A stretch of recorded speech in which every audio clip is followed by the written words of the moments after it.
Good evening. Welcome, everybody. Welcome to tonight's Freedom Thinking Community Group. The date is the 30th of June. We've passed the solstice. We've passed the longest day. Equinox, whatever it's called. I don't know. Keep getting corrected on it.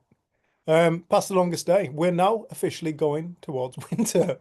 So happy 2025, everyone. It's nearly over. Hope everybody's good. Thank you, everybody, for joining us tonight. And thank you, everybody who's watching on Catch Up. My name's Dave Ellery. I'm one half of Freedom Thinking. The other half is currently putting our little baby to bed. So hopefully she will be joining us soon. Little bit of businessy stuff. We got a retreat coming up for anybody who can make it. It's an in-person 4-day event. It's in the Lake District. It's in a really beautiful place. After this evening and tomorrow, I'll be putting together a little video, just a little highlight video to show people the venue, give some bit more information about the event. It's on the 15th to the 19th of August, and that's in Coniston, just outside of Coniston, which is the third biggest lake in the Lake District. The venue itself it's beautiful. It's got sauna, cold plunge. That's not the lake. It's actually got a cold plunge. Has got a lake as well attached to it further down the hill. Yeah, and it's going to be really nice. It's a dinner, bed and breakfast event because at lunchtime people, what we generally find, tend to go off and do their own thing. Maybe they'll go off with a friend to a cafe or they'll go for a walk. So we've done it in the past where we've made lunches as well. We've asked them to provide lunch and nobody shows up. So dinner, bed and breakfast catered. So it's basically a come, chill out, get quiet. And our hope is that people leave with something valuable. That's our hope.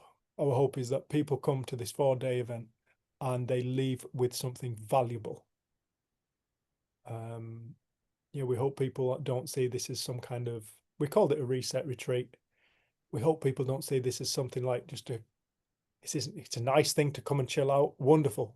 We want that. But we're hoping that people will leave with something valuable. That's our hope. So yeah, it's catered. Beautiful place. If anybody wants to look it up, it is called Lane Head, and that is Coniston. You'll find the venue there. However, I will be putting together a video and I'll be putting it on YouTube. So anybody watching on YouTube, look out for the video. It's coming. Yeah, but tonight is a via donation event. So if anybody wishes to make a donation, if anybody finds this useful, they find benefit, they enjoy listening and they're finding benefit, they find it helps, please consider making a donation to us. All the information can be found in the description below. If you do it via PayPal, can I be cheeky and ask you to do it via friends and family, just to save us getting robbed by, well, suppose they are offering a service, but it's better for us. Thanks, PayPal. Yeah, there's a few options there. Our best one is, what we prefer is either PayPal, friends and family, or getting in touch with us for our bank details and just doing a direct bank transfer, because otherwise it costs us money through Buy Me a Coffee and stuff like that. The retreat, thanks, Wend. So the retreat for 4 days, it's 795 in a shared room. And if somebody wants exclusive use of a room, it's 1,050, I think it is. I think it's 1,050. So yeah, it's as best we can. We're doing it all organic food. Yeah, and hopefully it's going to be really, really nice. We're really looking forward to it. There's a lot of people who are asking, we got asked all in one week just by tons of people, can you do an in-person retreat? And then none of them could come. So thanks, Colin Cath. I know you're coming. So, right. I think that is the businessy bit over. Oh, if you're watching, please like, subscribe, share, and comment. Please do as well. Please do. And if you're watching a catch up and you've got any questions that you would like, and if anything you'd like, a topic you'd like to talk about, please just write it in the comment. or you can get in touch with us at info@freedomthinking.co.uk. Again, that email address is in the description below. If you're interested in the retreat, description below, please. There's payment plans. We understand that not everybody can afford an outright payment like that. It's not a cheap venue. It's a nice venue. It's an expensive venue. But we do offer payment plans, and the payment plans are done on trust. So we've never been let down to this day. We just agree. We speak to the individual. We come to an agreement between us, and we trust that people will pay us. And to this day, we've never been let down. So it's the way we want to see the world. So we try and live from the way that we want to see the world. So please get in touch with us. If you're struggling financially and you feel like you want to come, please talk to us, and we will see what we can figure out. Coolio. Sika looks like she's in the zone. Look at that, in a hammocky, swingy chair. Blue sky, looks like she's in the med. I know she's not, but it looks like she is. Anybody who's watching, it's cooking down south. It's warm up here, but it's cooking down south. All right.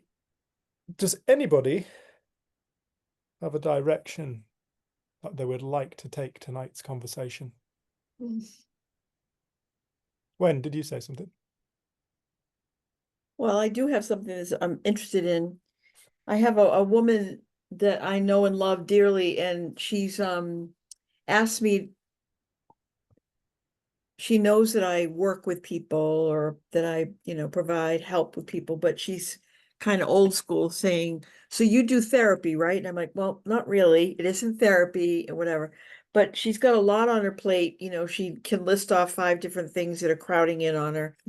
And so she says, I've gotten depressed because I'm just so overwhelmed with my life's details.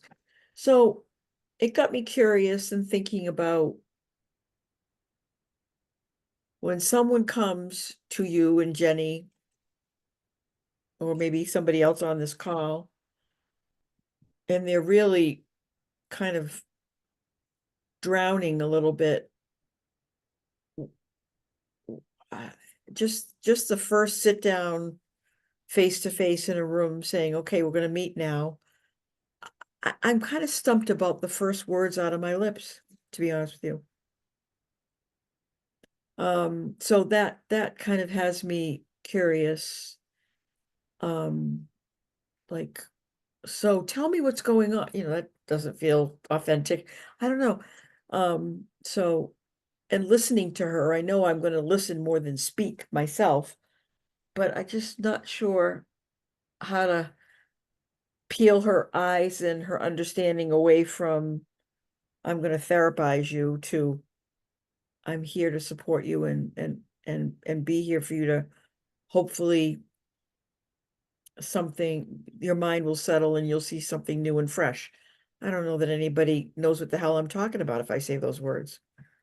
So Cool question. Cool question, love.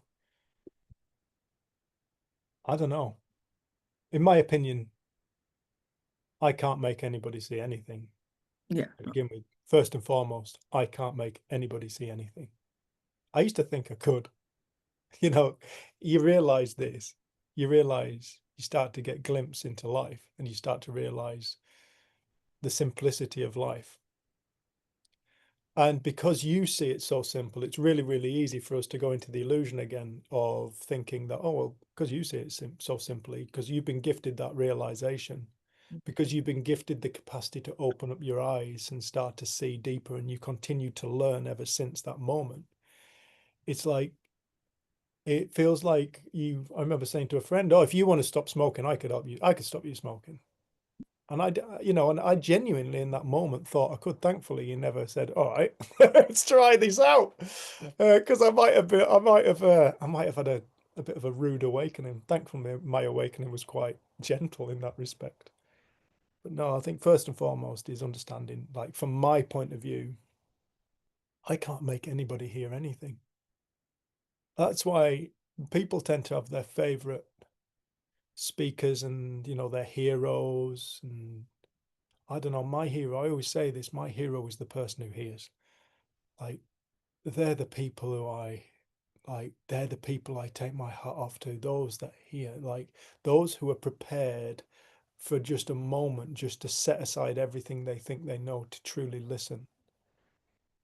And those are the people who I like really look up to, are those who have the humility to listen. I think for me, again, I think you hit the nail on the head. You'd spend more time listening than talking. I think when people come and work with us, day one, really, it's building rapport. You know, it's allowing people, giving people the opportunity to meet us, to have conversation, to get to know us, to trust us. You know, and we do ask, you know, why are you here? What is it? What's the reason that you've come? You know, and because people don't come and see us without reason. Nobody would come and see us without reason. And, you know, then we sit down and we listen. And I don't know, it's in that listening. There's times when people are talking and quite, you know, they'll be speaking away. I'll be like, I've got no comment. I've got nothing to speak about on this subject. I have nothing. There's nothing coming to me to say in this moment. And I don't know, I find if I just give that individual more space, time, I don't need to fill that space. I can leave it with with silence. Bear with me. Got a fly around here. I can leave that silence. And when that silence is present, quite often the individual will start to speak some more. And then from that point onwards, you generally find that something then will start to occur to you to say there's this information that will suddenly come to you that seems to be relevant and pertinent to that individual. It doesn't seem to come from your head. It seems to come from beyond the intellect. And right, okay, this is what I'm hearing. And then you can start to have a conversation. I think when you've got this, love, 110%, you know, and people do come with their ideas of what they think they're coming to. And if people think they're coming to therapy and that's what they want, cool. All right. Yeah, well, the therapeutic value of realization is immeasurable. That's what I say to that. You know, this isn't therapy. No, it's not therapy. However, the therapeutic value that is available through insight and realization is immeasurable. It's incalculable. It's priceless. I always remember Sue, like when I started sharing this, she gave me a right bollocking for not charging people. I was like, how can I charge for this information, Sue? And she said, when you come and work with me, Dave, she said, I don't charge you for my information and my knowledge. She said, I charge you for my time. My time's valuable. I remember going, that's fair. That's fair. I like that. I like that. And then she said to me, for what you found, Dave, how much would you have been prepared to pay? And I thought about it for a moment. And I thought, would I be prepared to sell my house? That's old. Would I be prepared to sell my house in exchange for what I had here, what I'd found? And my instantaneous response was, yeah, absolutely, I would. I would have sold my house. I'd have given everything. I would have given away everything. I would have stood there homeless. And maybe have kept my boxer shorts on. It was winter. Maybe not. I'm not that proud. Yeah, that's when I realized the value. It's like the value is immeasurable. The value of what is available to people within inside themselves is immeasurable. No money can touch it. And I don't know, I thought I was going for therapy, and it turned out I found myself, which was, I suddenly became my greatest teacher. I suddenly became an encyclopedia of knowledge I didn't know I had access to. And when I found it, I knew it lay at the heart of every single person I ever met in my life. I knew it lay in the jackdaw. I knew it lay in the trees. I know it lies at the heart of life. It's what life is made of. Life is made of knowledge, infinite knowledge. So you just seeing that, Wend, and knowing that, which I know that, I know fine well you know that. You know fine well she's whole. You Yeah. know fine well she's well. And like Jen says sometimes, she says, well, what we're going to do now is we're going to hold that space until you're ready to pick it up. Oh, that's good. That's really good. Yeah, that's a really good opener, you know. That's really, really good. Just to say, I'm so glad that you're here. The fact that you've come and asked anybody for some support absolutely shows that your mind and your body are working in your favor. They've got your back, and um, I know that you're whole. It's what I know about human beings, and I'm going to hold that space until you're ready to see it. I love that. I love it as well. I can do that. But you can do that. And the thing is, it's true. Right, exactly. Oh yeah, Do you know what I mean? And exactly. so many of the therapies that people go to, it's not based in that. It's based in Right. its opposite. Right, look, you're mentally ill. How can we help you live a more comfortable life Yes. from Yep. your mental illness? Right. With alongside your mental illness, as Right. opposed Or to crawl up out of the hole that you're in. You're in a hole. And exactly. I'm here to help you and send you some assistance. It's like, oh my gosh, I'm so bored with that whole I can't even. And I've been a nurse for a long time. But that was what was beautiful. I'm sorry if I'm Oh, monopolizing go here. for it. But that was beautiful when I first heard Steve Chandler and George Pransky have a conversation. The very first conversation I ever heard about the three principles, it landed for me 100% right then, and it's just been steady forward. Now, I know that that's not typical, that not everybody who hears about the principles the first time goes, oh, that makes perfect sense. I got it. But for me, I did. And as I look back, I go, I wonder why it came so easily. And I believe that there was something that I heard in that conversation, which I wouldn't be able to complete at all, repeat because I don't remember it. But whatever I heard resonated deeply with, like, I've always seen my patients like that. I've always seen people as innately healthy. And I was just there to say, I can teach you how to use crutches, but your leg's going to heal. I'm here as your nurse. I can teach you when to take your pills so that you don't get an upset stomach. But I know that, eventually you're going to get over this. You're not going to need these pills or whatever. I always knew that I was just providing some sort of a container to allow their body and or their mind. I didn't do much psychiatric stuff to heal. I knew that I wasn't doing it and the doctor wasn't doing it. I knew that. So that's why it landed so well. So yeah, I really do like that. I guess I just well, the reason I'm scratching my head about it is because I worry that somebody's going to say, well, you don't know what you're doing, or you don't know how to, you're not a real therapist. You're not going to really help me, because they're so used to that old school way. So they might walk out. That's them. That's up to them. It's up to them. They might not. That's So up to them. My sister has a saying. She says, "You can lead a man to wisdom, but you can't make him think." yeah, it's good. I like that as well. Yeah. Um, yeah, it's so much of this isn't up to us, love. Mm-hmm. It's up to the listener. Mm-hmm. It's up to the individual to hear. And when they hear, they'll go, "Oh, you did that," and then you get to turn a finger around and go, "No, no, You did it. I remember Mhm. I've probably mentioned this story before, but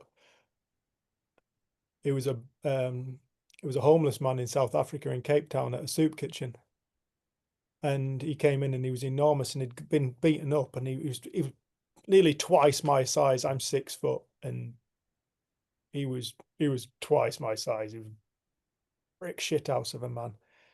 And I asked him, I thought, who the hell would take you on? And I asked him, and he told me he'd been beaten up, and I said, wow, that must have been terrifying. And he said to me, scared? You'd be scared? I said, yeah. I said, if 4 men came and beat me up and started to steal my things, I said, yeah, I'd be scared. And he went, I'll never be afraid of my brothers. The only person I need to be afraid of is you. And I asked him why, and he said it's because I was a white man. He And asked you why? I asked him why he needed to be afraid of me, Oh, and he said, because you're a white man. oh, yeah. He said, you're a white man, you suppress us. And like I say, this isn't something I advocate. It's not what I recommend or anything like that. It's just what happened. This conversation is just what happened. I'm not saying that white people haven't done horrific things to black people in South Africa. I'm not saying that in the slightest. However, I only felt love towards that man, and I just wanted to help him have a nicer day. That was all. He was at a soup kitchen. I went to offer to take his bags, and he turned up late. There's 300 other homeless people in that room, two white out of 300. And I just said to him, I'm so sorry you feel like that. I said, could you do me a favor though? I said, could you show me the suppression that you're feeling? He said, what do you mean? Can I show you it? I said, you're going to have to touch it. I said, can you point to it at least? Can you point to it? He said, what do you mean? Can I point to it? I said, can you please point to the suppression that you're experiencing? Because I don't want you to feel that. So if you can show me where it is, I'll do something about it.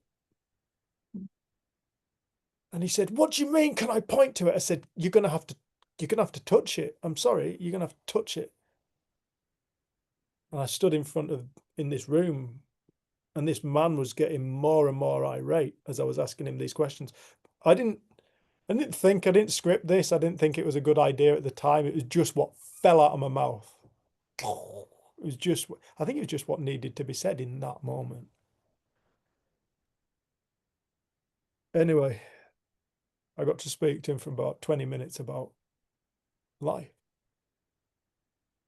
about how there is no outside of the experience we're creating that we ever get to encounter. That 100% of life is created by ourselves. 100% of experience is created by ourselves.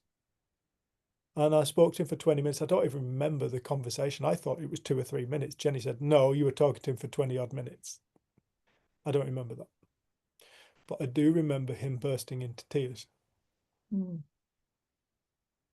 And I do remember him looking me square in the eyes. And he said, my brother, you've set me free. Mm. And I looked him square in the eyes and I said, my brother, no, you set you free. You did it. I could have that conversation with the whole room. Not everybody would have what that man experienced. He flopped back in the chair. I sat down in front of him, and we hugged and we both cried. Mm. And there was the deepest love between us. So, what I would consider to be one of the longest, deepest rooted thought patterns, beliefs on the planet, the black-white South Africa divide collapsed in 20 minutes, just with understanding the true nature of life. When that man heard, English wasn't even his first language, but he heard. And it is a thing. It's like, it's not on us. I can't make anybody hear anything. I don't have that superpower. It'd be cool if I could. Perhaps it wouldn't. Perhaps the world wouldn't quite. It could be better if I didn't have that superpower. However, I do have the power to kind of point people in the direction to look. And that's the only power I really have, to help facilitate, hopefully gain trust with people, to hopefully live the life I'm trying to point people towards, which includes the ups and downs and the acknowledgements of the ups and downs. You know, because more people come to us because they think their feelings are wrong. You know, people come to us because they don't like what they think and they're afraid of their own minds. They're afraid of their thoughts. You know, they believe that the way that they survey life is true reality, as opposed to a potential of how life could be experienced or expressed. And so, yeah, just the only thing that any of us can do, and it doesn't matter what therapy they're offering, if the individual can't hear, there is no movement.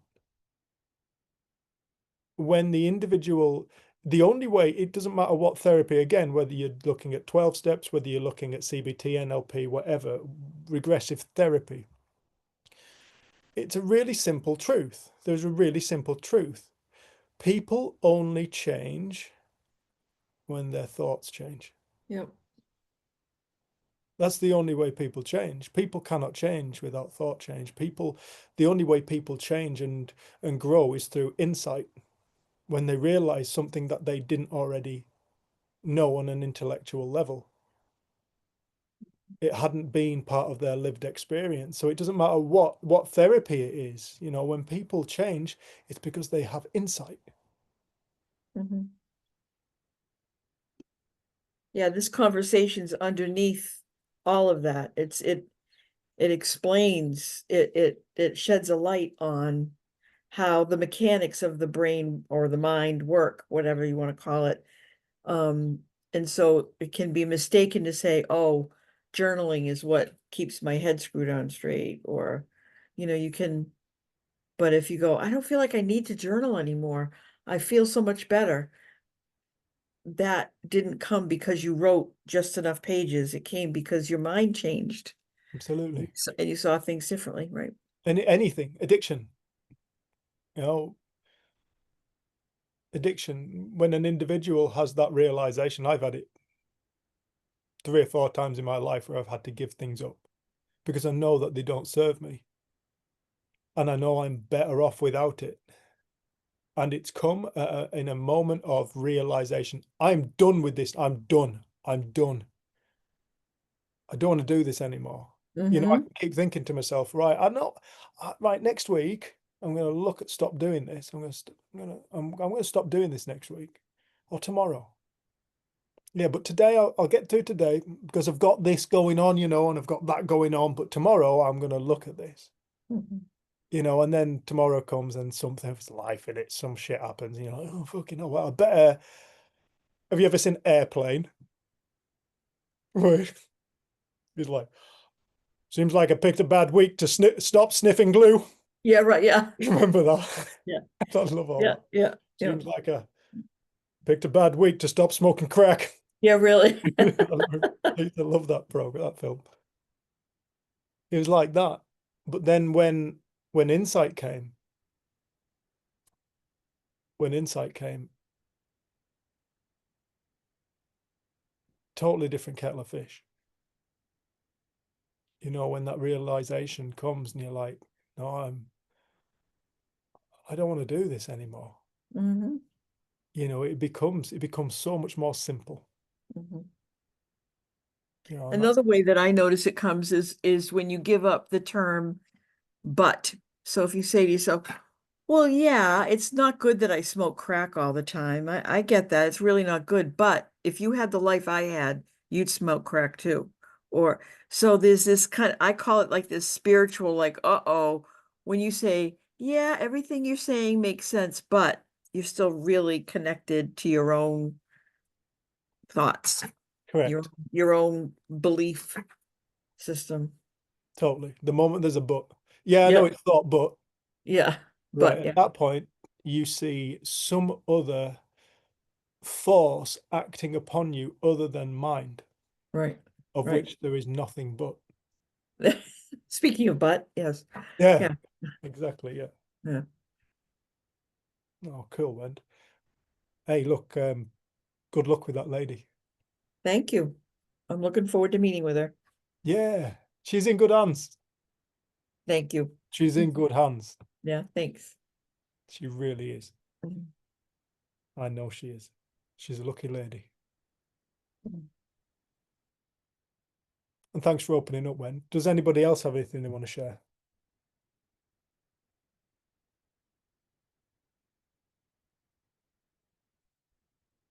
Monsieur Pauline. It's French, that. Yeah, right. No, it's a quick thank you to Wendy there, because she that one word, but, it's sort of like a pivot. You know, the chain of thought or thoughts is going one way, then that one word comes up, but, and it can go all over the place after that. And I was thinking that you mentioned a similar word, or maybe not similar, but similar in the respect that when that word is used, things can go off at a tangent, and it's the word should. And I think you mentioned it a couple of weeks ago, and I think you said that Bill Pettit had said something to you about should something or other, you know. So Don't can be you careful not to should all over yourself. yeah. So I mean, I thought about that a lot, that word, and if you're looking in the past tense, I actually think, well, a lot of bollocks. There is no past, so why even sort of think about the word with should in it?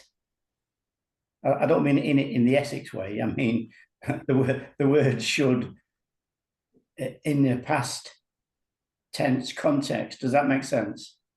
In it. Yeah, in it.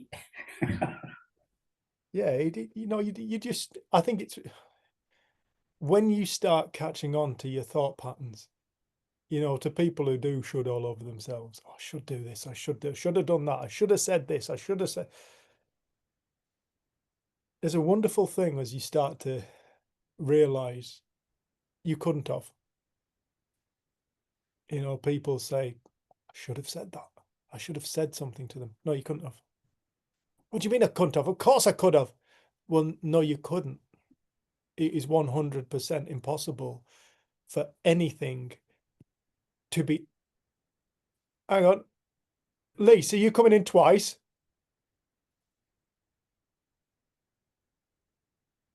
I'm going to trust it. Get a bit of Zoom bomb sometimes.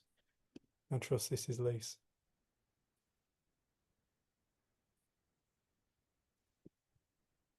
There can't be more than one Morecambe Bay. No, they probably can't. Yeah, when people start to realize that they couldn't have done anything different, and this goes for everybody on earth, you know, and this goes for every circumstance on earth. In fact, the world couldn't possibly be in any other situation other than exactly what it's in right now. It's entirely whole and perfect as it sits right now. I'm not saying, when I say that, I don't mean I'm not casting judgment of correct or incorrect, good or bad. What I'm saying is it couldn't possibly be anything different. And that goes for every single one of our lives. So our entire past could not have been anything other than exactly what it was. And the reason for that is because we live in the now. Eternally, we've never once left the now. And the now, let's take this moment right here, right now, this right here, right now, where however we are experiencing right here, right now, is all that is entirely available to us in this moment. It is manifest as our reality, and this is the reality we've created. This is what we're experiencing. It's too late. It's too late. It's done. It's created. Creation has taken form, and that is what we are experiencing. So if you take that this moment now and that truth, that logic, and you apply that to the rest of our lives, you'll realize, well, that's all that's ever been happening.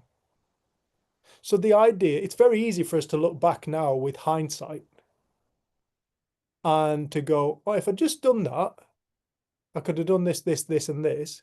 I mean, that's wonderful. You get to learn. You get to learn from that experience of the past. What a beautiful gift. You get, I think it's Keith and Valdez say, hindsight is insight. You get to learn from the past.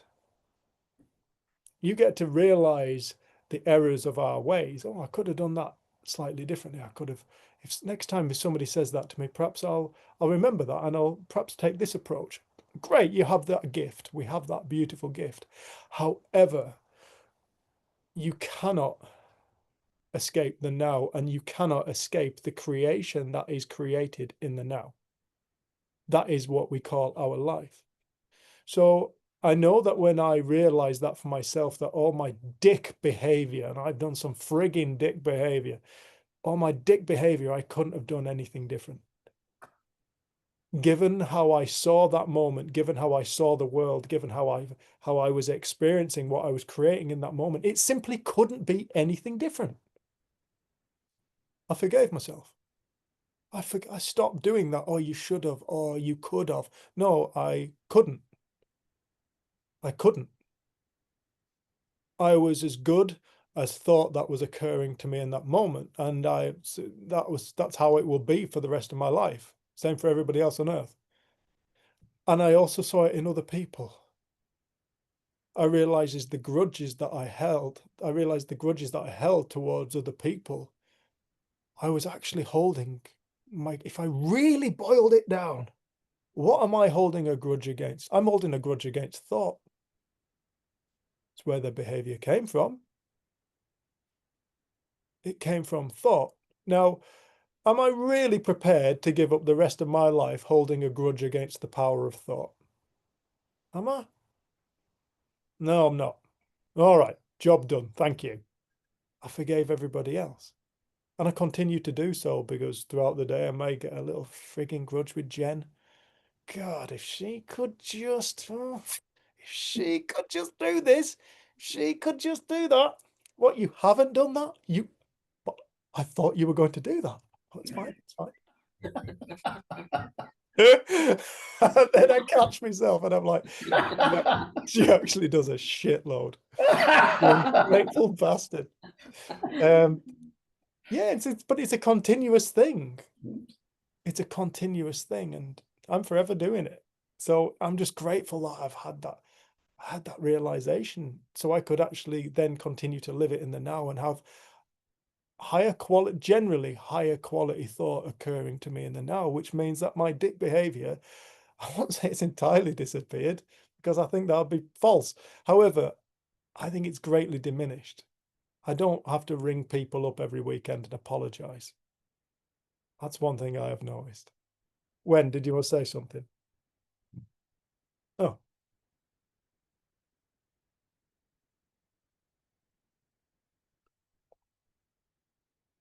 Yeah. You know, people see the past as a thing to kind of either a terrible thing, somewhere to live. They see the past in all manner of ways. The way I see the past is, well, it doesn't exist. It is a thought in our mind. It's the only place, the only place the past exists on the face of the earth. Look out your window. Is inside our mind. It's a thought.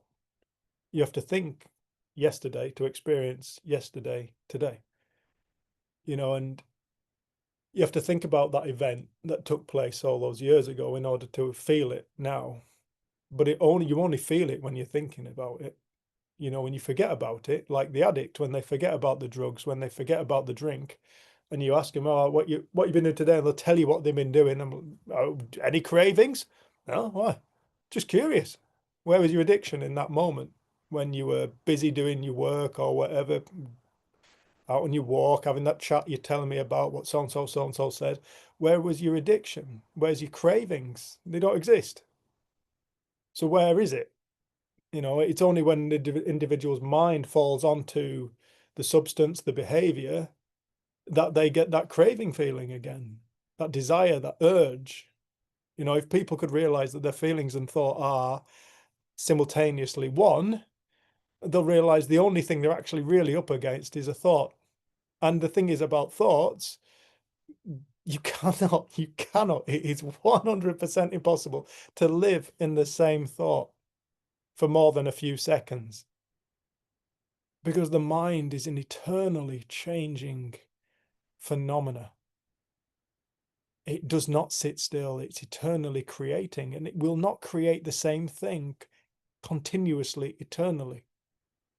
Why would it? It's deeply intelligent, it wants to experience. It wants to experience, and it doesn't cast judgment. So it is going to create everything, every conceivable experience through a multitude of organisms we call people and everything else. All the other living beings. I've picked up a dead bat today. Bless its little heart. It only just died. I've been keeping my eye on don't even know why I'm telling you this, but I was keeping my eye on that. We've got a little bat roost.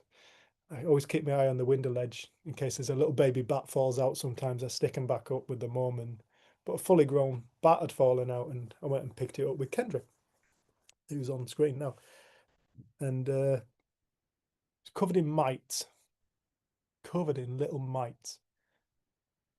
And you know, every single one of those tiny weeny little mites is a separate reality, is a unique expression of reality, is a state of consciousness. It knows how to do its mighty might business. It goes around doing what it needs to do. It is capable of thought, making decisions, knowing which mites to reprocreate with, and probably won't try and shag the bat. It's more likely to try and shag something of its own type. So there's a level of intelligence in the mite.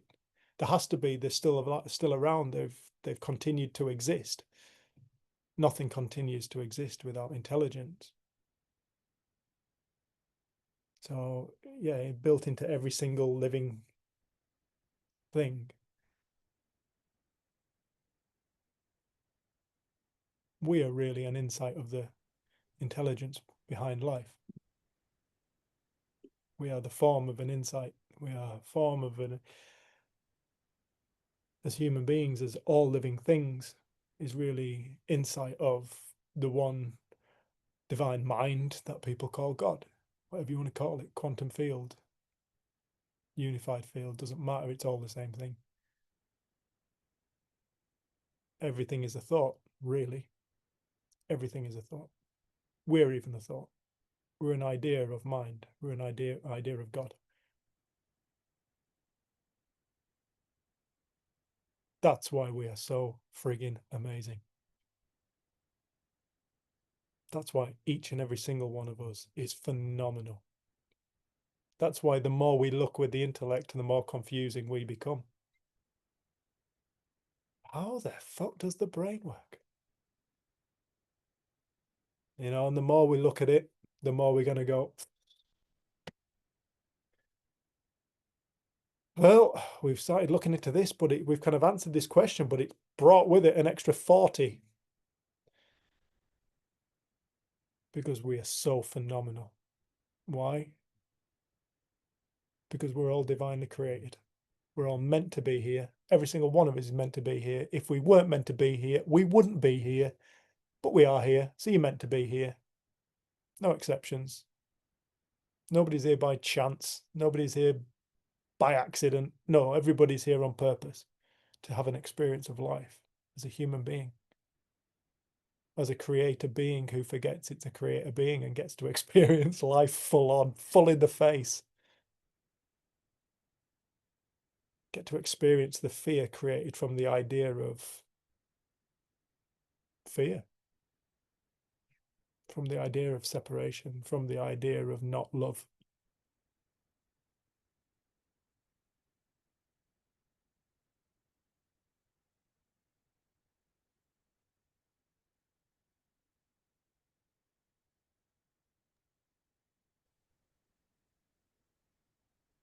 Hi. Hiya, Seeker. I should have stopped that. I'm joking. Carry on. I was tentatively. No, please I go, wasn't go. sure whether there was more of that. It was really nice. I just uh, recently I've been coming across people and pain and thoughts, and I just wanted to know if you have anything to say about how our thoughts affect the pain that we feel, and people with chronic pain syndromes and stuff. Physical pain. Well, I think it's more of a mental pain, which is becoming more of a psychosomatic presentation rather than it actually being physical pain. When there isn't anything organic anymore, but people are still searching for some answer to their pain, but it's actually to do with the stress in their lives. I just wanted to explore what your thoughts are again Cool. about that. Couple of things. Let me just make a note. Because my memory is terrible. Right. First one. I remember I was talking at a conference in the Northeast, and I was on stage with a pretty well-known person in the Three Principles. And this individual asked a very similar question. And this individual who I was talking with stood up and gave a very in-depth answer as to how to get rid of these feelings.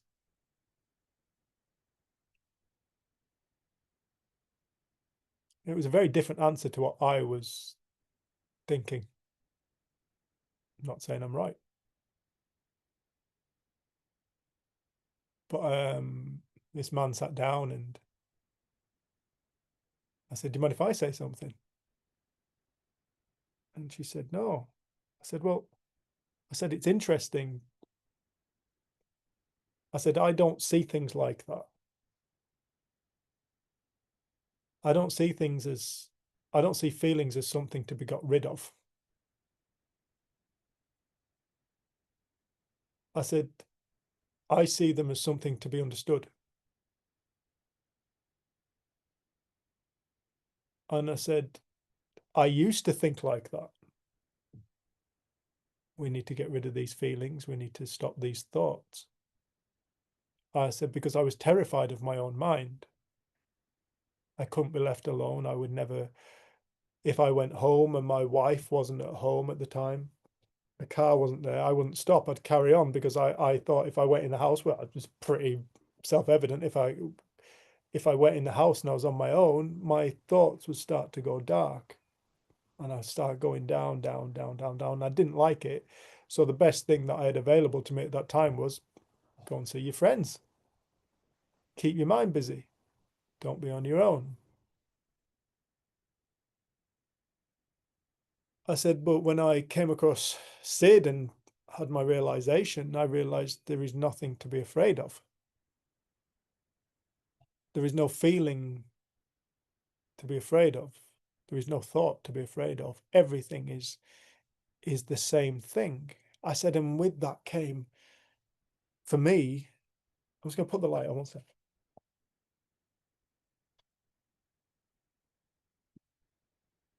And with that came for me a totally different relationship to my thoughts and feelings, to my experience.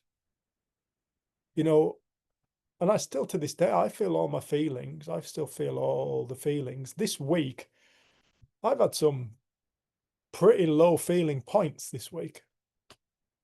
Can I put my finger on why? No, I can't. But whereas I used to see them as being something that needed to be got rid of, I'm quite happy just to say to Jen, right, Jen, I'm in a pretty fucking low mood right now. Just, I apologize if I'm a bit of a dick. And Jen does the same thing to me. She'll say, "Just so you know, just for a heads up, I've been up half the night. I might not be on my best behavior today." I'll be like, "All right, cool. Do you want a cup of tea?" "Yep." "Okay, no problem." And how different would this world look if people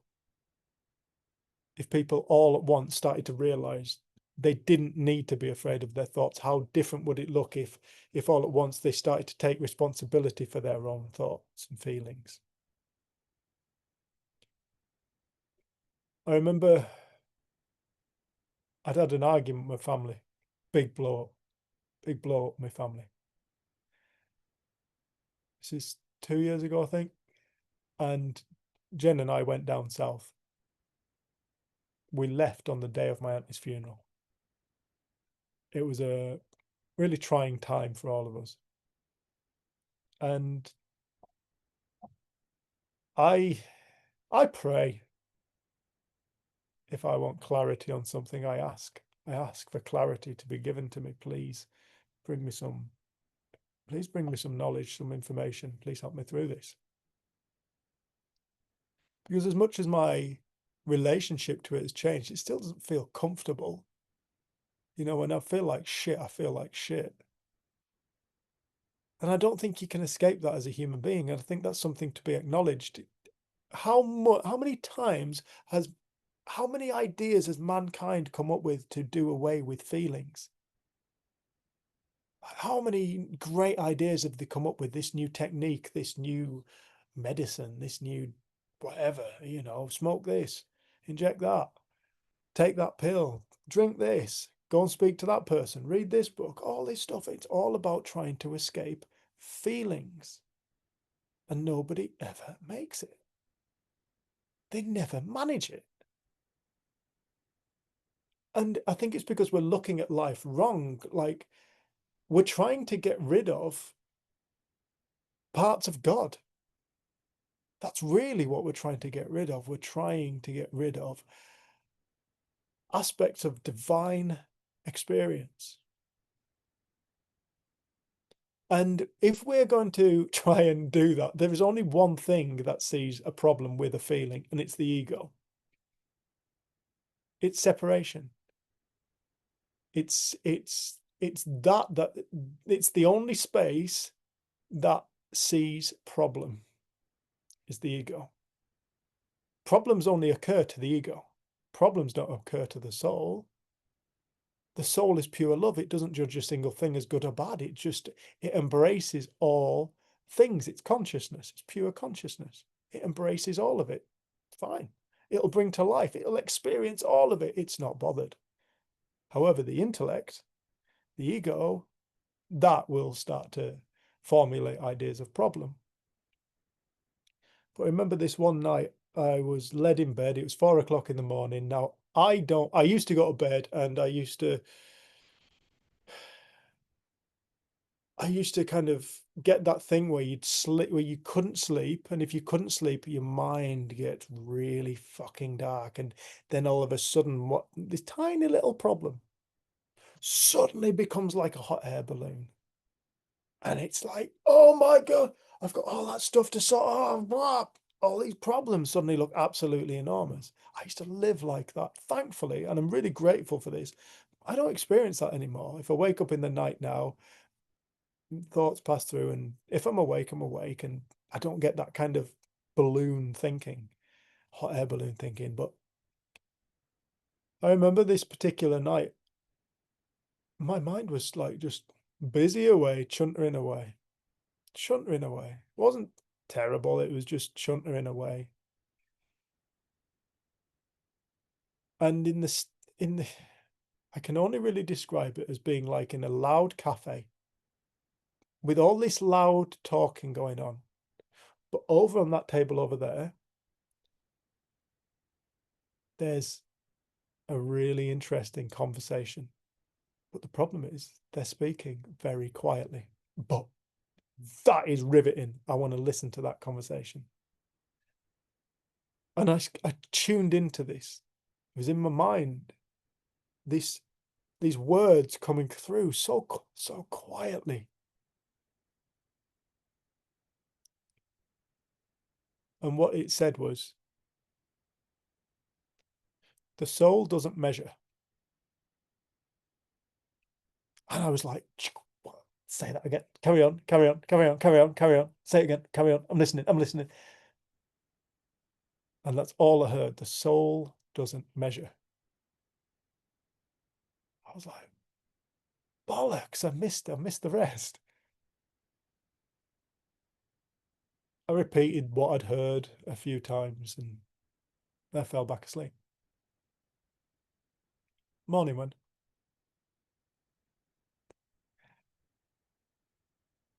The next morning I woke up and I remembered this statement, the soul doesn't measure. And I realized, no, that was a complete sentence. It was a complete statement. The soul doesn't measure. What is measurement? It's judgment. The soul doesn't judge. The soul is what we truly are. You know, when people start to live more from the soul, they start to see less problems with people. They start to see less problems with themselves. Why? Because they're living from the state of consciousness that is more in alignment with soul thinking as opposed to ego thinking. Doesn't mean they don't have ego. They've got ego. But more often than not, because they've accessed that, they've had realization, they've had that. I say to people, what you think you're looking for, you're not. What you're really looking for is heart opening. That's what this conversation is about. It's about it's about people realizing something that allows their heart to open. Because when the heart opens, love fills their being. And when love fills their being,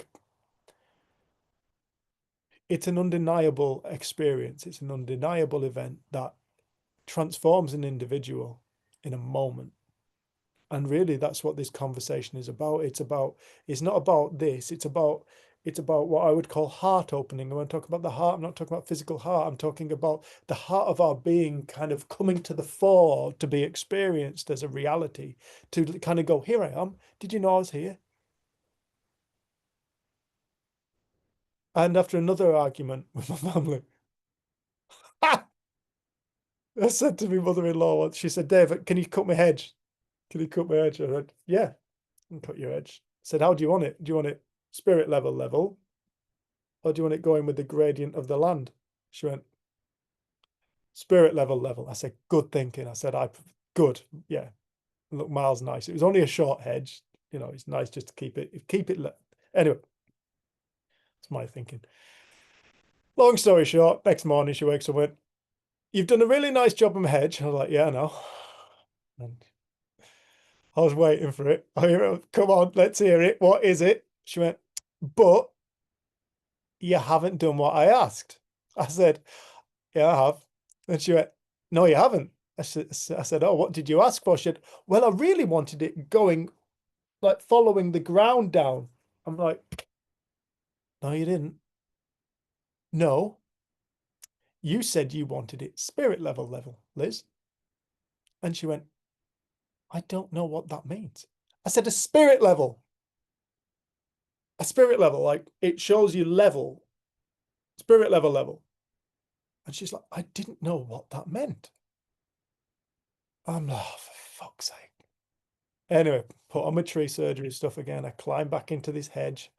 I'm in such a bad mood. I'm flinging this chainsaw around, bang, bang, bang, bang, making a right mess of the hedge. Stuck the chainsaw into my leg, into my chainsaw trousers. Thankfully, I was wearing my chainsaw kicks. Fucking hell. Threw my chainsaw across the garden. I was in a foul mood by this point. I was foul. Climbed out the tree. I was like, I don't want to, Liz, I don't want to do it. There was nothing wrong with it. It was absolutely fine. I didn't want to do this, that. I didn't even want to do it that day, let alone spend 2 days on it. Anyway, Jenny said, I think you need to go home, Dave. I was like, I think you're right. So I went home and I poured myself, I ran this bath and I sat in this bath. I sat in this bath for about 3 hours. I had the most mind-bending experience. It was like taking acid. I was just, these colours were hitting me, and at one point a dove came out and just kind of hit me, and it was the weirdest experience. 3 hours later, I was not feeling good. I was just sat in this freezing cold bath. I went to bed. I woke up in the morning and this little voice came in my head again, and it said, you know, the further you go into suffering, the further into unreality you have entered.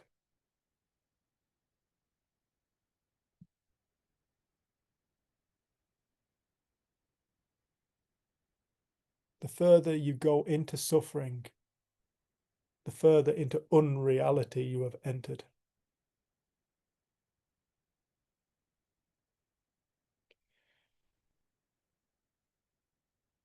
at the heart of our being is pure love.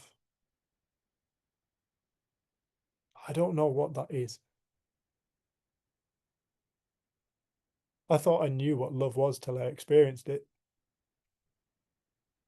And to this now I say I don't know what love is. I don't know what it is. It feels amazing. It's the most spectacular experience. And it's at the core of everyone. That's what everybody's looking for. They think they're looking for this, they think looking for that, they're thinking they're looking to stop this from happening. They think they're trying to get rid of that feeling. No, what you're looking for is love. You're looking for yourself. You're looking for you before your formulation of your creation, your thoughts, your ego, your story. That's what everybody's looking for, but we don't know that.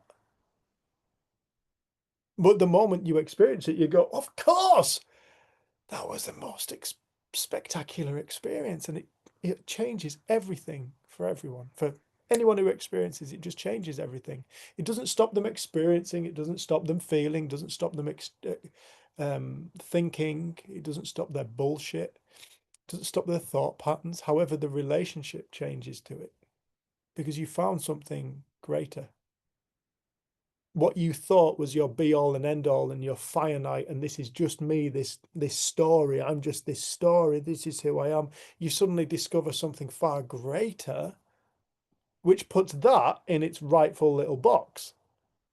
Go on, get back in your box, get back in your drawer, you coming out, shaking yourself about, thinking you're all that. Get back in your drawer. You know, it's not the drawer doesn't open, it doesn't jump out. You still experience life.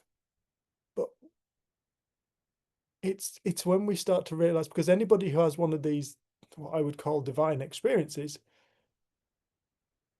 you just know there's so much more. And in that knowing there's so much more means that we thought we were, the story is not as powerful as what we've given it credit for. It's not as big and it's not as impressive. It's not the thing to overcome. It's just something to be understood. And the relationship changes with it. You still have your ego, but your relationship to your ego changes. You still have your feelings, but your relationship to your feelings change. You still have your thoughts, but you relate. Like I have to tell this. I'm going to say it again. But when I saw those 4 kids outside of primary school all by themselves, and the first thought that came to me was, how much are they worth on the black market? You know, that thought would have scared. Seeker, thank you for laughing, right? Because last time I said that, the whole room just looked at me like, well, I'm not going to say what, like, there was not a single smile cracked. And I know it is one of those topics where 50% of this population on the planet has got a sick mind and a good sense of humor, in my opinion, and 50% doesn't. But yeah, that, like, to have that thought and to burst out laughing at it like Seeker just then, you know, that was when I realized it. I was driving home and this little voice, my little voice came in my head and it said, wow, you've changed. 2 years ago, you'd have really worried about that thought, what it meant about you. Are you a pedophile? Are you going to start Googling how much is a kid worth? Are you going to start stealing kids? You know, I'd had all this thinking about it. In that moment, it was just, I wonder how much those kids are worth on the black market. Seeker, you muted. It's probably for the best. What were you saying? I was saying, did you actually Google how much they're worth? Because now I'm No. interested. No, Could you just for do? the sake of conversation, I'm just interested, not because I'm, No. no, No, I I'm wouldn't not. dare. But if somebody else wants to and But let me know, that'd be great. it's just another sequence of the thoughts that you just put into our heads now about this. Have you ever found out? No. No, because Google's watching. That would have been another one of my thoughts, you see. Google's watching. Oh gosh. But when, you know, but back in the day, I was so afraid of thoughts. You know, the thoughts that came in my head, I'd be like, oh, Why am I thinking that? Oh, does that mean I'm a bad person? Oh, does that mean this? Oh, does that mean that? Or does that mean I've regressed? Oh, does that mean I'm slipping back again? And it's like, not from being a pedophile, but like anything, you know, like depression or something like that. Oh, I'm having this bad feeling. Does this mean I'm slipping back? There is no back. You can't go back. We live in the now. There is only the now. That now is the point of creation. You cannot experience anything other than creation. It's like that's what it is to be human. So you can't go back. There is no going back. You can't go back to your old self. There is no old self. The old self's a thought. No, you are creating. You are creating in the now. There is no going back. So don't worry about going back to who you were in the past. It's impossible. You can't. But my relationship to my weird thoughts, my illegal thoughts, my immoral thoughts, right, I dare to tell you lot that thought. Imagine the thoughts that I don't dare tell you. Right? I say it. I've not got any qualms in saying I have some fucking weird thoughts, but they come and they go. They come and they go. I remember one lady came and worked with us and she had very dark sexual thoughts. Like, go on, let's hear some. No, I said, all right, let me hit you with some of my thoughts. And I told her some of my thoughts, right? And this person had been in therapy since they were 7. And she was shocked. I was honest. She was shocked. And that lunchtime, she started crying. I said, right, lunchtime, come on, let's go outside. This girl had come and spend 4 days with us. And I said, come on, let's go outside. I said, why are you crying? And she said, I'm crying for 2 reasons, I think. She said, firstly, I'm crying because I cannot believe how much time I've spent in therapy, talking about all my problems, all my thoughts, all my feelings. She said, and secondly, I'm crying because I've just realized I'm okay.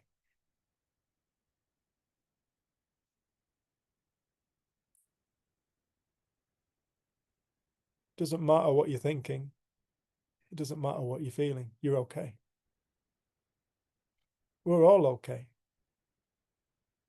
My sister wrote this beautiful piece of writing that came to her, and in it, it said, you have never, what was it? It said,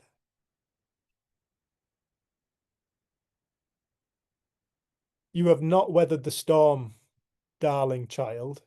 You have been struck by the lightning and battered by the winds or something. All of it has shown you that in the face of things you fear the most, no damage was done. Sorry, a fly just walked over my camera. All have shown you, and if you look back at life, you can see this. It's like the things that we never thought we would ever get over, somehow you get through it. And somehow you don't notice, but you're actually okay. They don't destroy you. Our experiences don't destroy you. But people are so afraid that this experience is going to destroy me. It can't. It can't destroy the soul. It can't destroy you. Our soul is going to experience eternally.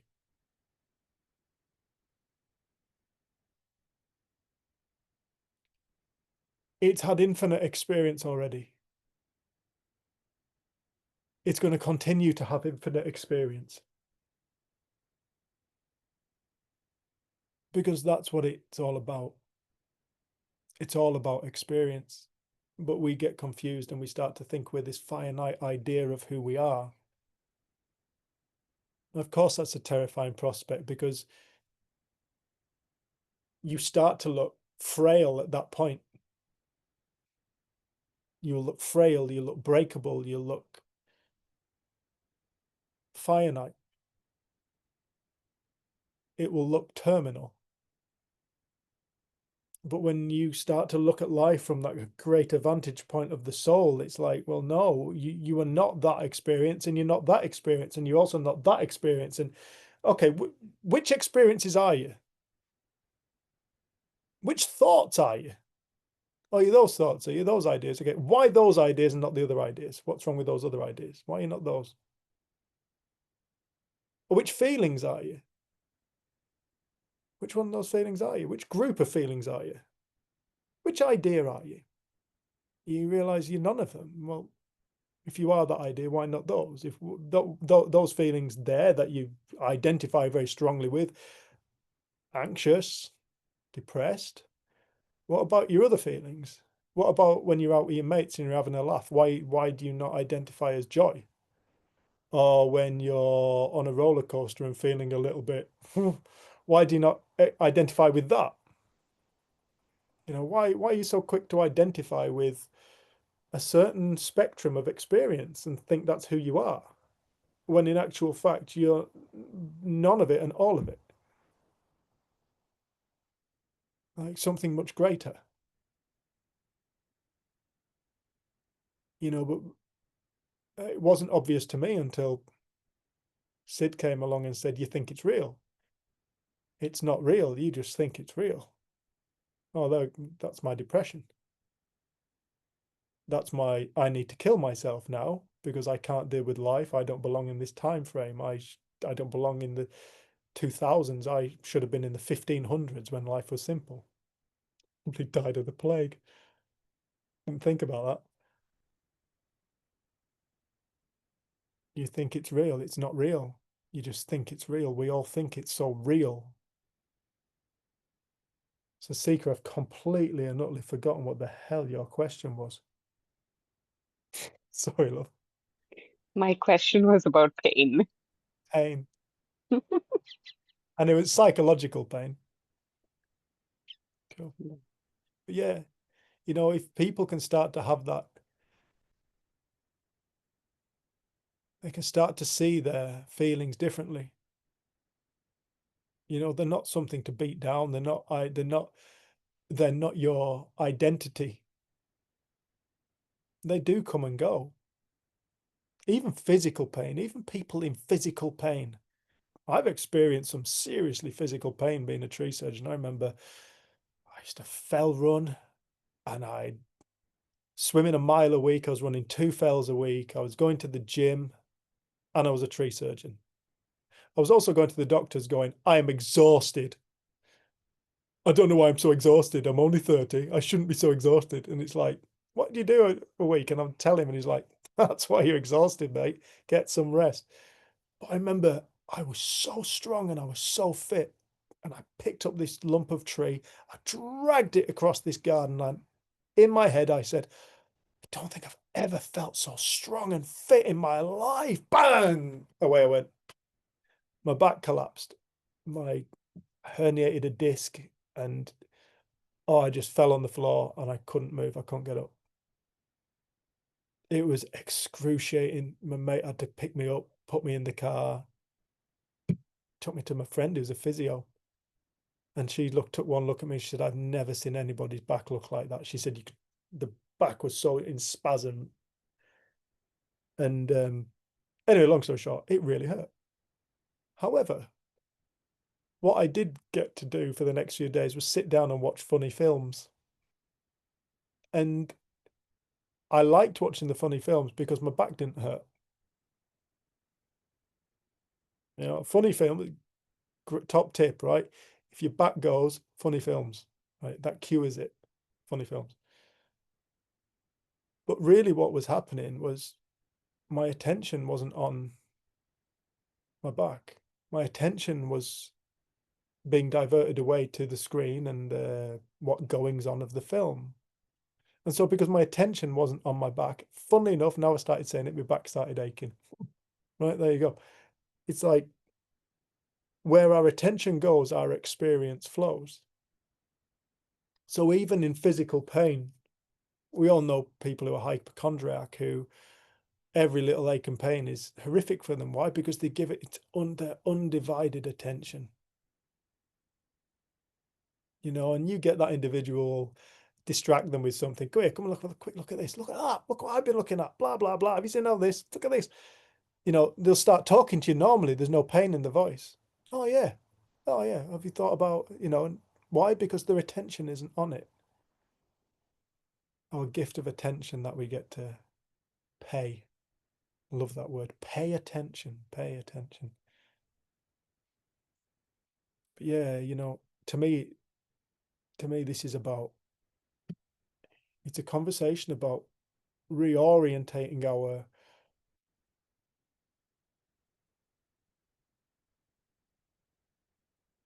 perception of life. It's about reorientating our perception of thoughts and feelings. You know, when pain does come along, psychological or physical, it's temporary. People say, oh no, it's not, I'm in eternal pain. You're not. I'm sorry, you're not. You're not. How long you had depression for? 20 years? No, you haven't. You've gone through all kinds of experiences over the last 20 years. You haven't spent the entire 20 years in one state of being, because that's not the way life works. You've had, so you're telling me over the last 20 years, you haven't laughed once. You haven't cracked a smile at your kid who said something so funny and then told your mates about what they said and laughed, or what they did. You're saying that hasn't happened once, because in that moment, depression doesn't exist. You know, so when people can start to change their relationship, start to understand a few simple facts. Everybody on earth experiences high, what you call high feeling, and everybody on earth experiences low feeling. They might not experience it about the same topic. I remember one woman saying to me, she said, oh, I feel so much more deeply than my husband. Why? Why do you say that? She said, well, you know, when it comes to things like, you know, I care more about climate and all that stuff, you know, and I feel so deeply about it. My husband doesn't. And then I said, oh, so you think you're a deeper feeler than your husband? She said, yeah. I said, what's your husband kind of sensitive about or passionate about? And she told me, I can't remember exactly what it was. And I was like, and how do you feel about that? She went, no, it doesn't bother me. I'm not interested. I said, but he's passionate about that. He feels deeply about that. It just not on the same topic. So therefore you see him as feeling less and you feeling more. But no, we all feel the full spectrum of experience. And I think that's one of the beautiful things when people start to realize they're not on their own. You know, that no man is an island. That then when people start to realize they're not alone, we all feel these feelings. Yes, when you feel high, you feel high, and when you feel low, you feel low, just like us, just like everybody else on earth. It doesn't matter how insightful their experiences have been in the past. Yeah, I love. Yeah, it's I don't know, there's so much more peace in allowing than fighting. There's so much more peace to be found in accepting than not accepting. And I think when people start to find peace with their thoughts and their feelings, and they start to find acceptance for their thoughts and their feelings and their experience, for their quirks, their little ways, their little idiosyncrasies, whatever the hell they're called, their little weird things, when they start to find acceptance for it, the quicker the healing takes, and the quicker they embody what they're actually looking for, which is peace, because no peace can be found going to war with ourselves. No peace can be found fighting thoughts, fighting feelings, fighting behaviors. If you fight anything, you're at war. If you've gone to war with your own mind, you will never experience peace. How could you? You will eternally experience war, worry, and all the shit that comes along with it. So I know that was a very long-winded way of answering that, Seeker, but we have got the guest speaker here. Thank you, Seeker Love. Is there anything you want to say about that? Not really. I think um, I don't have any thoughts on it. Probably I may not have had the exact clarification, but that is just me thinking intellectually about it. But I understood whatever you were saying up until you asked me whether you've answered the question or not. I find that concept really difficult to address, especially with patients and stuff. So Which part, love? no, just helping them understand that it's uh, that their pain is not constant, like you um, reiterated that there have been times where you tell them something funny and their mind is diverted, and then the thoughts go away and they're back to themselves, and then they come back into having pain again. And yeah, even I don't know where I'm going with it.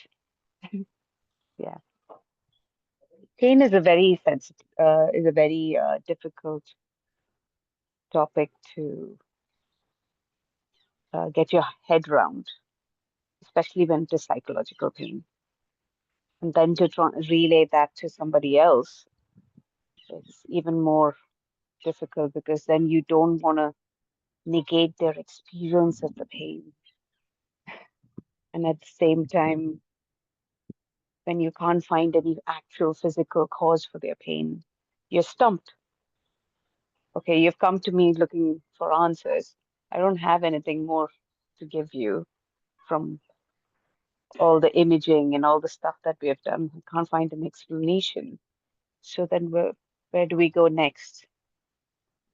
It leaves a very dissatisfactory feeling inside me, not to have an answer, to help them find a This, cause for their pain. when it comes to, I mean, physical pain, as I got bitten by a horsefly earlier on, and within that same minute, I was stabbed to death by a bramble. Well, half to death, actually. I'm not going to be over dramatic about it. And then what else happened? Lucia was screaming. I don't know.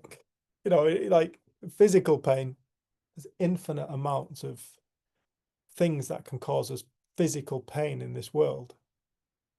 You know, I could pull Jenny's hair, I could poke her in the eye, I could stab her with this pencil.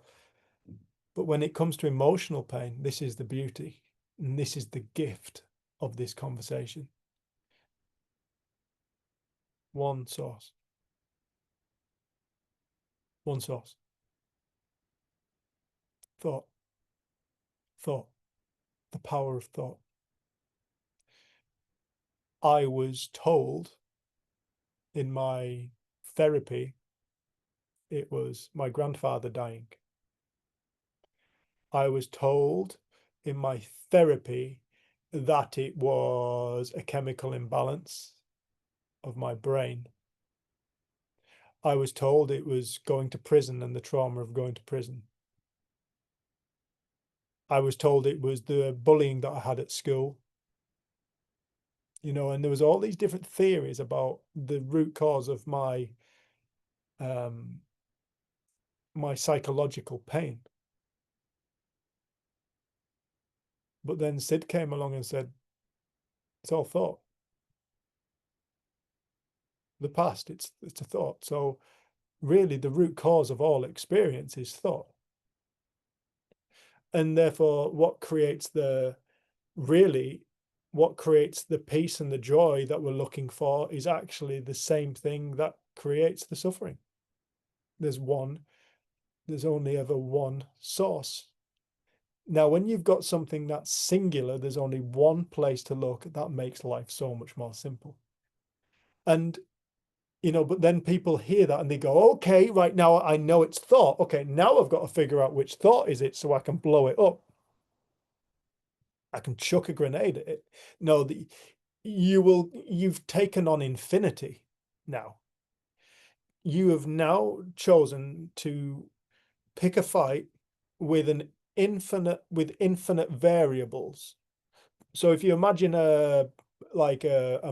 some kind of super villain or something like that that can change form in a moment, right? And you're trying to find this villain, you're trying to kill them, but in a moment they can change to this, they can change to that, so you can walk past them. You know, you don't know they're the lamppost, or you don't know it's the leaf, you don't know it's the pile of dog crap on the pavement, you don't know it's the pavement you're walking on. You know, and then they can show themselves that you'll spend your entire life trying to track down thoughts, but they can change so quickly, and you're like, oh, and it becomes overwhelming. Why? Because you're trying to fix thoughts.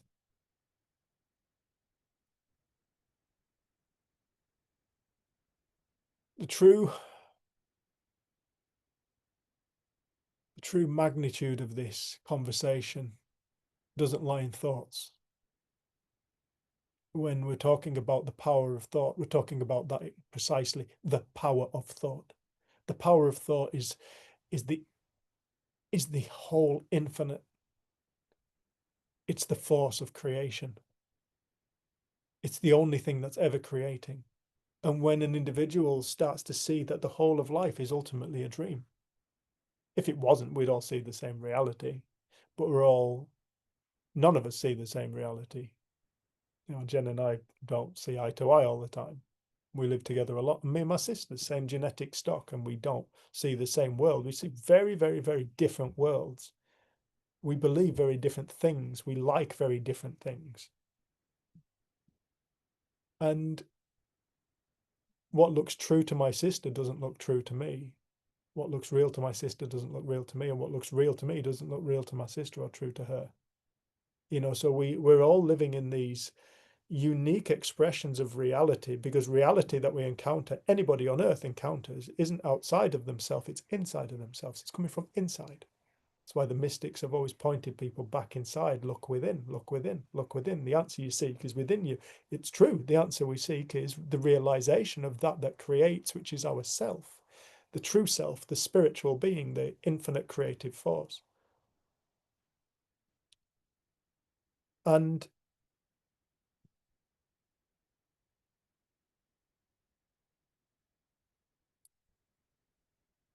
to start to become aware of that is to start to become aware of the singularity of life. Now, when you start to become aware of that singularity of life, that all experience is born from the power of thought. I don't know what thought is. Like, I don't know what love is. I don't know what thought is. I get to experience its finite creations, its thoughts, its thinking. I get to experience that, but I don't know what the power of thought itself is. It has no form until it takes form as a thought. In fact, the only space form is actually born is through the power of thought. It is nothing. The power of thought is nothing but infinitely everything all at the same time. And we get to experience it. It's who we are. So the only thing we're ever experiencing is an expression of ourself. Well, if that's the only thing we're ever experiencing, what is there to truly be afraid of? If the only thing we're ever experiencing is an expression of ourself, what are we afraid of? Ourself? Why? That makes no sense. But when you look out and you start to look at the past or the future for worry or anxiety, or it's the future, it's the past, the reason I feel like I feel is because of what happened to me back then, I'm going to explore that. You'll never find peace. You will just find a victim. You'll create more victimhood. Why? Because it's completely based in misunderstanding. Help an individual realize, did you know that the past that you blame doesn't exist? Did you know that? Did you know that the past, we had a man who was agoraphobic for 20 years. He came and spent 2 hours with us, and next day he wasn't agoraphobic. And within that year, he'd got himself a job, got himself a promotion. He quit drinking. He'd lost 6 stone in weight, and he'd allowed Christmas, hadn't he? And he was going, "This is all thanks to you." And we were like, "No, it's not. You did it. You've done this. You did it." But we asked him, "Was there anything you heard that changed you?" And he said, "Yeah." He said, "When you said the past no longer exists, it's a thought in your mind." He said, he said, "That's what I've been living in. I've been living in the past, holding on to it, reliving it now, and judging everything through my past experience." He wasn't present. But if you can help people understand the nature of life, and the nature of life is this: we are experiencing what we call the power of thought, creating an infinite experience, or a potential of infinite experience in the now. Full stop. All our thoughts, all our feelings, all our behavior, they're all coming from one space. That space is what we really want to start getting interested in, not what it's creating. You get interested in what it's creating, you're going to spend the rest of your life looking at your own thoughts. Get interested in the point that creates. Get interested in that bit. What's creating this experience? What creates happiness? What creates suffering? What creates peace? What takes me out of peace?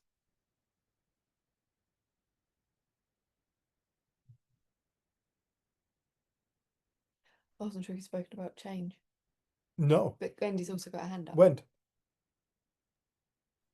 Hi, Dr. Seek, I just want you to know that I'm a nurse in the United States, and my area of expertise is chronic pain. So What? Sorry, I should have let you on a long time ago. it's fine. No, it's fine. It's really loud to me, the desire to go, all right, your back hurts. All right, let's get the MRI. Let's push on the sacrum, and let's, do you jump when I touch you there? Do I jump and you do all the things, and you can't come up with a reason. So let's just say that's happening. You have experiences. You can say this patient, that patient, the other patient. One of the most beautiful things that's happened since I've gotten into this conversation is to be available to that person in a new way, as opposed to saying, we're going to find it. We're going to find it.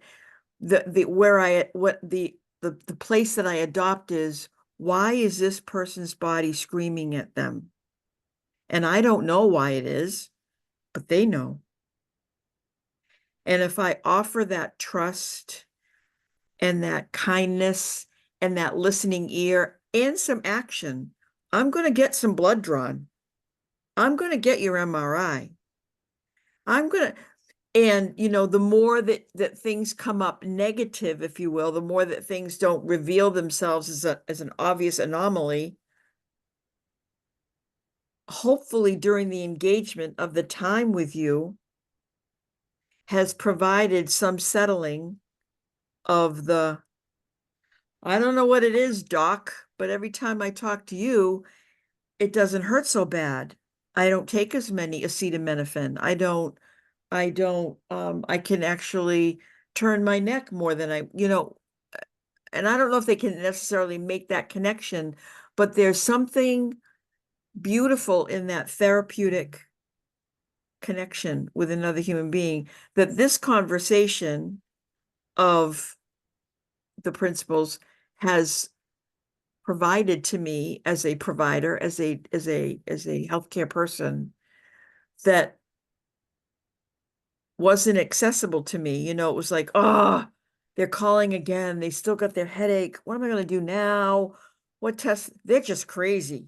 Like, I might say that. Like Dave wants to look up people on the internet who are selling babies, and I might go, that person's crazy. Oh, they were 4 years old. Okay, all right. Okay. So I would kind of dismiss somebody, and now I just see them as whole and happy. And there are plenty of people who are completely whole and completely well and live in a wheelchair. There are plenty of people who are completely whole and completely well and don't have 2 legs anymore. They use crutches to get around. so wholeness and wellness doesn't come from body parts and good blood tests and so forth. Viktor Frankl lived in that prison, said, you can do anything you want to me, but you can't take this. You can't take the me that is me. And to really lean into that and to own that and to believe that and to trust that, it can't help but be therapeutic for the other person. So the frustration level will go down when there is, I love what Dave was saying. And here's a but. What I heard you saying as clinician to clinician is there's somebody that's in my office right now and they can't stop talking about their back pain, or they can't, they're miserable and they've stopped working. They can't get a paycheck. So they say my back hurts and I can't work. That's different than the emotional part that Dave was pointing at. The emotional part's important, but this person is saying, ow, ow, ow, I can't even stand up. I can't tie my shoe.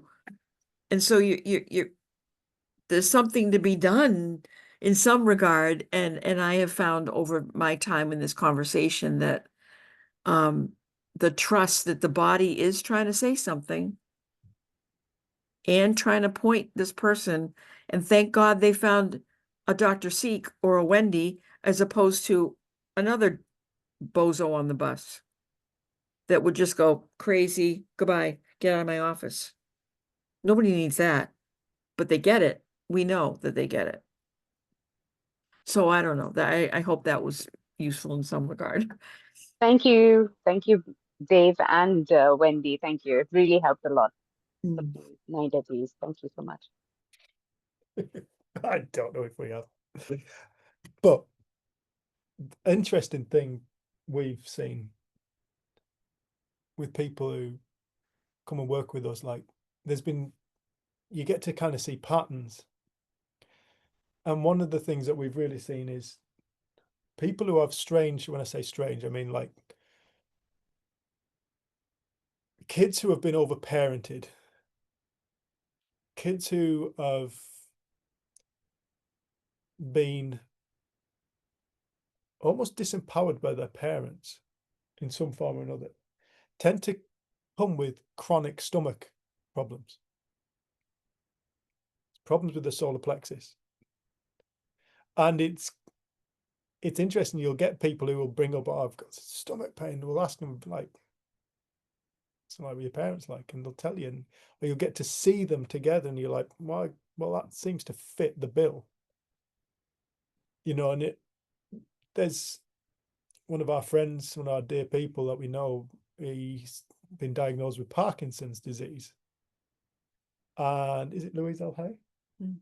Louise L. Hay has got this book, and this book gives the energetic signature of Parkinson's disease.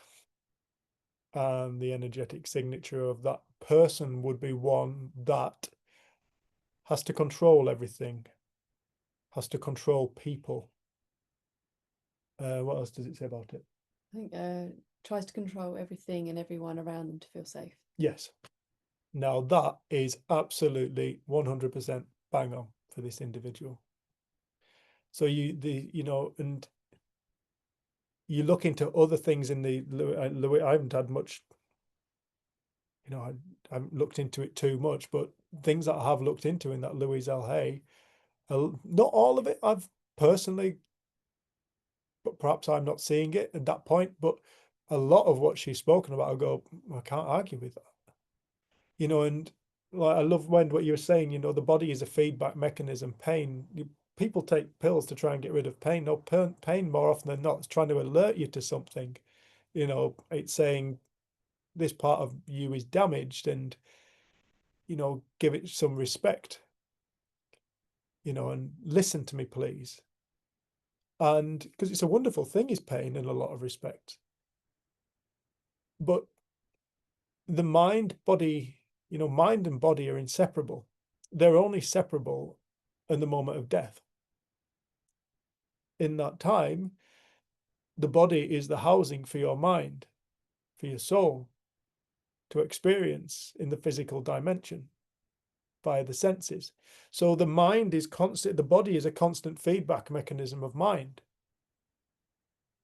Because the only thing that's truly experiencing and living, it's not the body, because the body, once consciousness departs the body, will go back to the earth. It will become earth again. It will once it has no need for it. The bat already outside that I found is covered in fly eggs. It's going to go back to earth pretty frigging quickly, I'm guessing. You know, and so the body is a feedback mechanism for mind. You know, it's not saying we're not going to damage ourselves running or something like that, or falling over a curb. Yeah, you're going to hurt yourself. But, you know, a lot of these pains, I think there's a lot to be gleaned from this is my personal opinion. My personal opinion. There's a lot to be gleaned from the ideas of Louise L. Hay and the likes of chronic disease actually being almost reflections of what's and the internal reality that somebody's experienced. Because once we start to see that, you can start to speak to that individual from a different point of view, because I am 100% convinced that if this person they can insight their way out of their physical suffering, 100% convinced.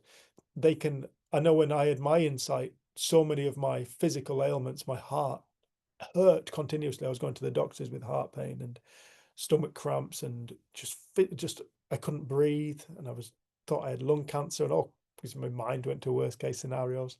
But then when I woke up and all my stress left, when my stress left, my body was totally different. My body was fit, my body was strong, my body wasn't chemically imbalanced. You know, and so the majority, I think, as much as, you know, the majority of psychological or all psychological illness is created from chronic stress, I think same for disease, physical disease in the body, chronic stress, same source. You help an individual with the stress, you will help alleviate symptoms, you will help people recover quicker. You know, we know that stress is horrific for the immune system. Well, if you can help people reduce that stress, you have to be helping the immune system. Now, the immune system is the system created by God to heal a body. It can deal with everything it needs to deal with, given the right environment. And the right environment also includes our internal experiential realities. So, you were saying, Tim? I don't know if I'm fully aware of I don't know what the question was or anything, but I think I looked up something in the Louise L. Hay book I think I spoke about it on one of the community groups a few weeks ago, but it was the mind and body being unity. And I think you just said it, you know, there's not mind and body. We talk about mind and body as if they're separate. And I think it was bringing everything back to the singular again of, well, it isn't. So it can't not be part and parcel of the same thing. But I think the other thing I've loved, like in the early days in the principles, people were having insight that cured them of all kinds of things. And I think in the early days around Sid, it was very interesting to hear, like he was just so blown open by his insight. It was like miracles were happening around him. People were listening and miracles were happening. And I think it shows that is possible in a shift in consciousness, a shift in frequency, a shift in energy, or whatever we want to call it. Anything's possible. But I've also seen over the years that sometimes people just come to peace with pain.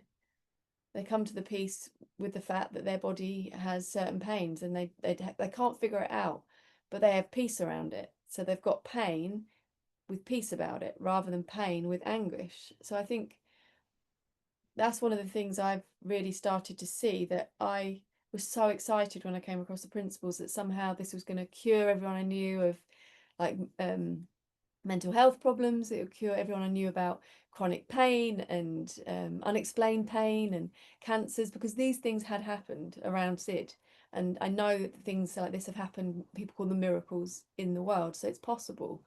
Miracles happen every single day, but You've got placebo, haven't you? yeah, so there's just so much of that, but I don't understand, like, why that person in that moment?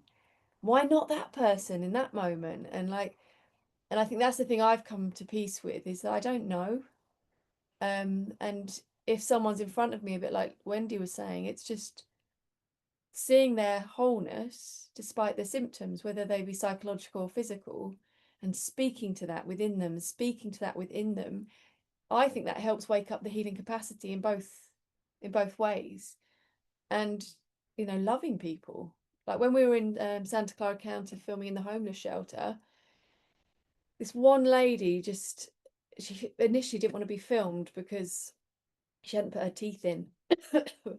And in the end she let us, but she said, oh, it's like a light bulb went off in my brain and everything was different. And she said, and Anita, she loves us. She loves us. And it was this woman called Anita St. John, who's actually passed away now, who had been homeless herself 20 years before. And then she started working with people who were on the streets and addicts and all kinds of things. And her gift was to go in and just see wholeness and love people. And people feel that. And I don't know, I think at different times in my life, I've had different reasons to be in and out of doctors, or I was in hospital for a month with a tropical disease. And the people that gave you eye contact, spoke your name and put you at ease, like that did something for me. And I think that's really, I think, our only role, whether we're a doctor or somebody in the street, is be present with someone, show up for them with whatever they bring, and listen until something occurs to you to say. And I think that's the beauty thing. I've just been to the 3-day conference with Dave, and I just said to him, it felt like it stripped back my understanding of the principles right back to that beginning, right back to the early days of being around Roger Mills, and we used to listen to Sid a lot, and it's really simple. Like it's innate in all of us to be with each other, to be with ourselves, and to know what to do. And then it gets trained out of us, and we look over there and we think someone else knows best, or a book knows best, or our training knows best. But actually, every single being, when everything starts to quieten down and we get present, we get little whispers, we get little ideas. And I know my brother-in-law is a homeopath, and he's got all of his own little idiosyncrasies, but when he's with a patient, he gets so present. He's phenomenal. And he kind of listens. And he said, so often, just even before they've finished talking to him about whatever it is, something will pop into, a remedy pops into his mind. And he puts it to the side and he keeps listening. And he said, it's so interesting because he said it feels like it's like there's information being given in the words, in the person's eye. Like he reads people in a way. And I think we've lost touch with that in ourselves, of like, we know how to be with people. And actually, if we don't know the answer, we can keep listening, and we can say, we don't know, we might have to do some tests or whatever, like in your guys' roles. But that was the simplicity I remember feeling with Dr. Roger Mills, was that I didn't need someone else to tell me how to be with people. I didn't need someone to tell me how to speak to people or what to say or what not to say. It's innate to us. It's innate within us, the wisdom of the ages, the wisdom of now.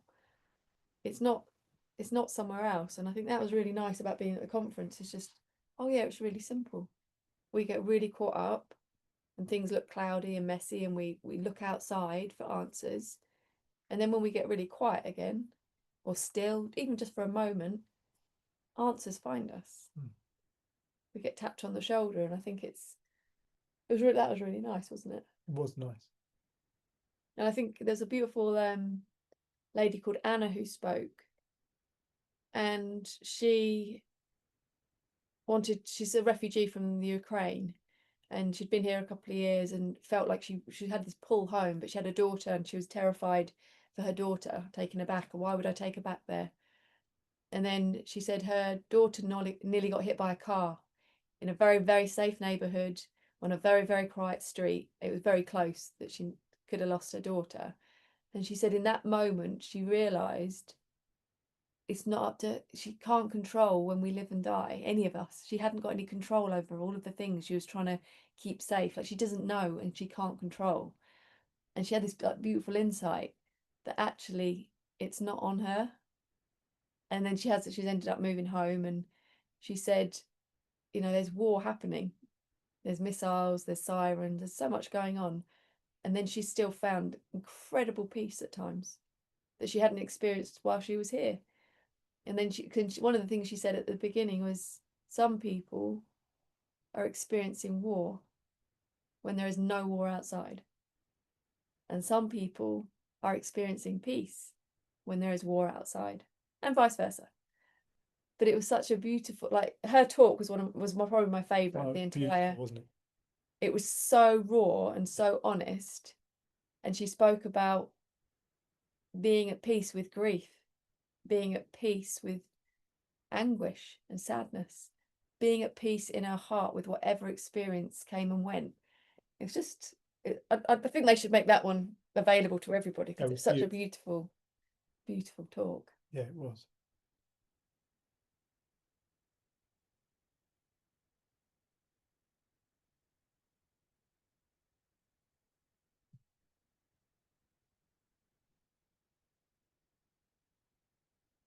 Just like Lucia said a few weeks ago, trust in life, Trust in life. trust in life. Tell them that. Oh yeah, I've written it down. Lucia started coming out with some Really, really profound stuff. Like, she just sits there and what is it? She just started going, trust in life, trust in life, trust in life, trust in life. And then what was the other one she said? respect your life. Respect your life, respect your life, respect your life. And Jenny said she went into the kitchen and Lucia's facing the back of a chair going, No, she was like that close to was it. it respect your life? Was it And that's just trust in life. trust in life, Trust in- trust in life, trust in life, trust in life. And Jen said, what did you say? She said, trust in life. And Jen said, where did you hear that? She went, Raya. No, she didn't. She said me. Oh, me. Go on, you say. No, why did you say that? No, wait, why? Where did you get that from? And she went, me. And I said, well, have you heard anyone else say it? She went, oh, Raya says it over and over and over again to me. And Raya's a doll. Where's a doll? So she's been coming out with these really lovely, profound little, and as she's saying it, she's like going, respect your life, respect your life, respect your life. Like it's wisdom coming to her. But then she said, So then we were at the I think, Crystal, is that you, iPhone? Crystal? Crystal, is that you with the iPhone? It says iPhone. Yeah, it's me. Cool, Yeah. you were there. and you can correct me if I'm wrong. This is how, well, this is what you think as well, isn't it? So she sat at the dinner table with us all. And it's been weird because we kind of all got a bit of a funny feeling from the house the first night, and sort of had ideas in our head. And then Lucy's going, there's a cloak. there's a cloak in the room. Why is there a cloak in our room? I was like, what cloak? And she said, there's a cloak in our room. And we're like, okay. So she'd been saying, and then Crystal would experience sort of weirdness in her room. And I think it was on the last night, Lucia was like sat having dinner with us, and she goes, so you go to sleep and you have a thought that turns into love, and then there's a tunnel, and then there is light, and then it turns into a sweet potato. And we were like, all sat there like on the edge of, oh. Shit. I And never then- would have thought that.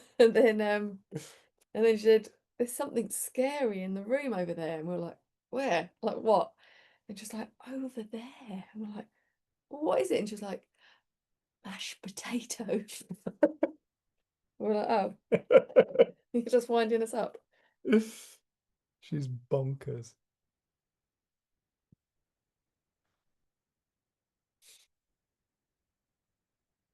You didn't speak about change, but maybe next week.